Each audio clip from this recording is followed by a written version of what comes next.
Good morning. This is Dr. McDaniel at GYN Corner.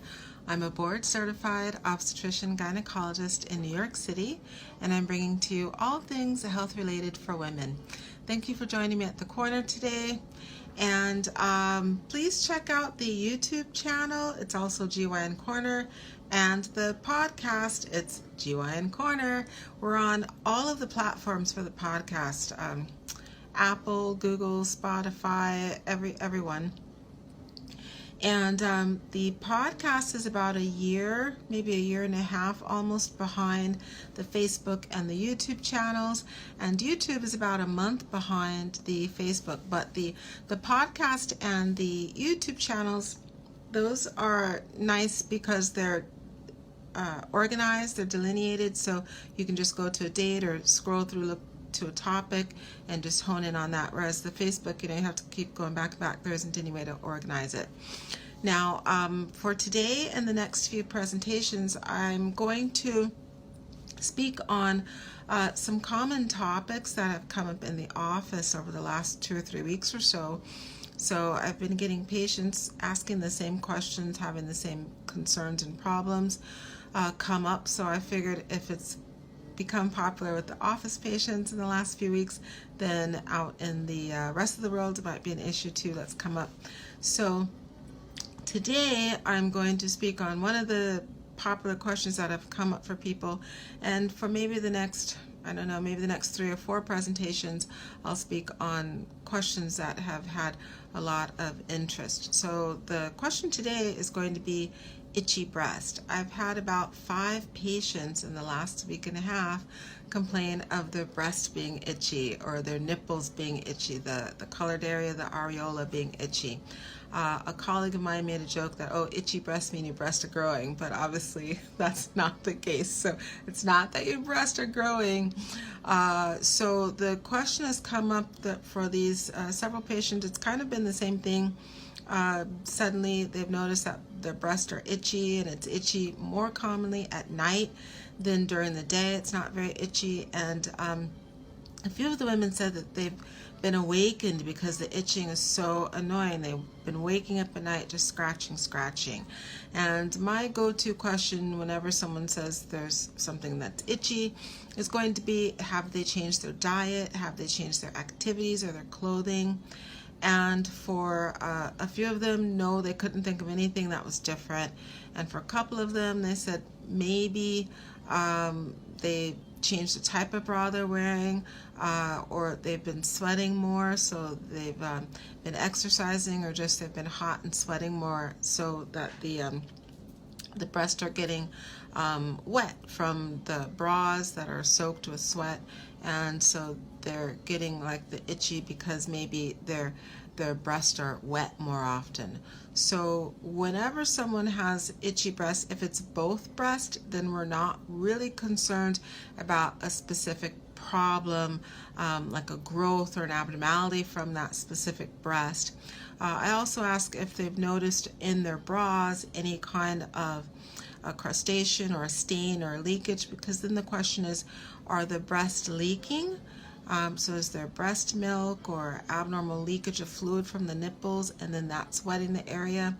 And or if there's so much inflammation of the nipples that they're seeping. So sometimes if the breasts are really inflamed from an infection or a disease process, the nipples themselves will actually leak out. Not the tip of the nipple, but the colored area, the areola, will get so inflamed it's as if someone burned their skin.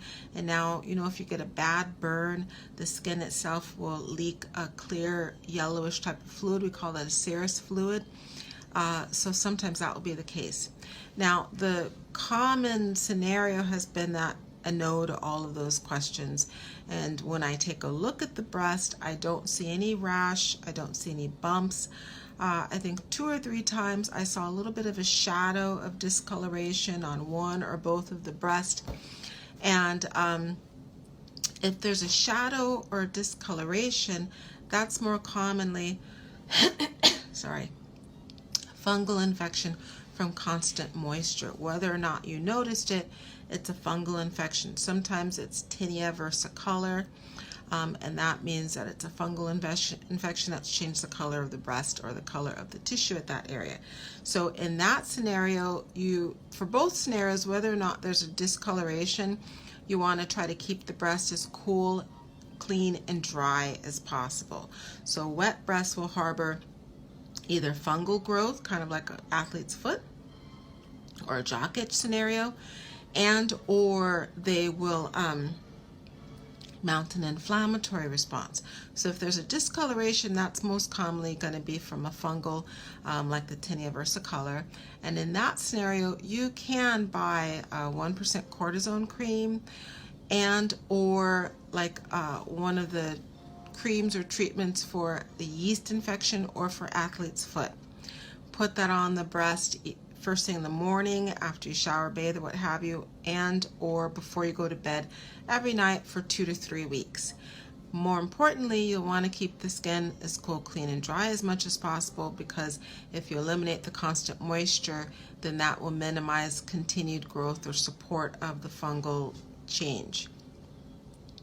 If you don't notice an improvement or an absolute relief in that after the 2 to 3 weeks, then you're going to want to see a dermatologist, because you'll most likely need a stronger medication.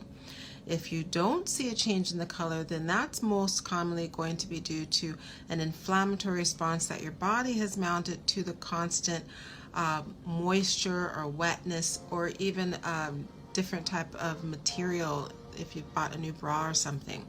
Different type of synthetic material. So same story, you want to keep the skin as cool, clean, and dry. Airy, loose-fitting clothing. When you're at home, no bra, just a light t-shirt.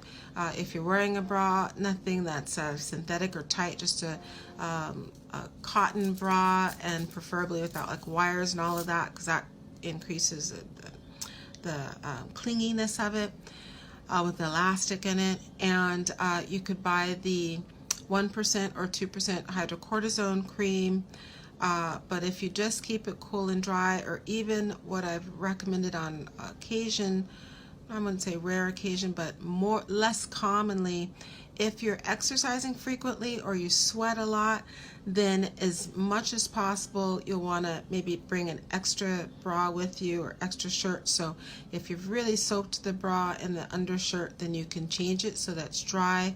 If you're home, you can avoid wearing a bra, and you can also take a light hair dryer or a little portable hair dryer after an exercise regimen if you're at the gym, and dry the breast off so that they're really dry. Sorry. You'll want to apply it, same story, the hydrocortisone cream first thing in the morning and before you go to bed. And even if you don't do the hair dryer and the hydrocortisone cream, even just when you get out of the shower, pat really dry or tub, and then put a thin film of Vaseline, because the Vaseline will keep the moisture in, and that will minimize drying from an inflammatory response, which will ultimately cause a very mild eczema, or what we also call an atopic dermatitis of the skin. So Vaseline, you can use that for full-on eczema. Vaseline, or if not, I think Vaseline is the best, but second to that would be olive oil or coconut oil. So I hope that's been helpful information. And same story, if you don't notice any improvement or relief after 3 weeks, you want to see the dermatologist for a stronger or higher potency steroid cream is the most likely scenario. So I hope that's been helpful information on itchy breast. And thank you for joining me. Hit the like, subscribe, and follow buttons if you enjoy this line of topics and you want to hear more. Thanks for watching GYN Corner. Have a great rest of your day. Bye.